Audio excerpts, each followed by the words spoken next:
অস্ট্রেলিয়ার ক্লাব আরবি Salzburg মাইটি Real মাদ্রিদের কাছে ওদের তো পাত্তাই পাওয়ার কথা নয়, কিন্তু তারপরও দুরু বুক। কারণ ক্লাব ওয়ার্ল্ড কাপের গ্রুপ পর্বে নিজেদের শেষ ম্যাচটায় কোনোভাবে যদি পচা শামুকে পা কাটে, কোনো কারণে যদি জয় মিস হয়ে যায়, তাহলেই তো পরের রাউন্ডে যেতে ওরা পড়ে যাবে অনেক যদি কিন্তুর মার প্যাচে। তাই তো অতি সতর্ক Real Madrid. Coach Xavi Alonso আগের দিনই বলে রেখেছেন, চোখ বন্ধ করে এই ম্যাচটা কেবলই 3টা পয়েন্টের জন্য খেলবে তার দল রিয়াল মাদ্রিদ। প্রথম থেকেই একের পর এক সুযোগ তৈরি করলেও সালজবুর্গের 18 বছর বয়সী গোলকিপার ক্রিস্টিয়ান শাভিশিৎস্কি ছিলেন ভীষণ শার্প।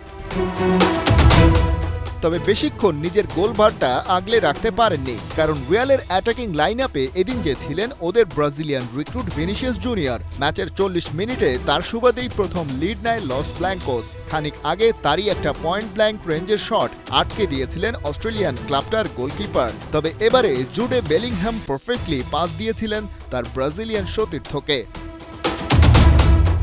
ফার্স্ট হাফের অ্যাডেড টাইমে পাইভোটাল রোলে দেখা গেল ভিনিসিয়াসকে।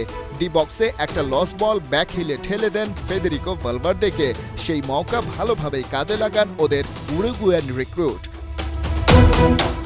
সেকেন্ড হাফেও রিয়াল ডমিনেট করেই খেলেছে, তবে একের পর এক সুযোগ নষ্ট হয়েছে তাদের। 84 মিনিটের মাথায় গঞ্জালো গার্সিয়া আরেকটা গোল করে যদিও স্কোর লাইনটা নিয়ে গেছেন 3-0-তে।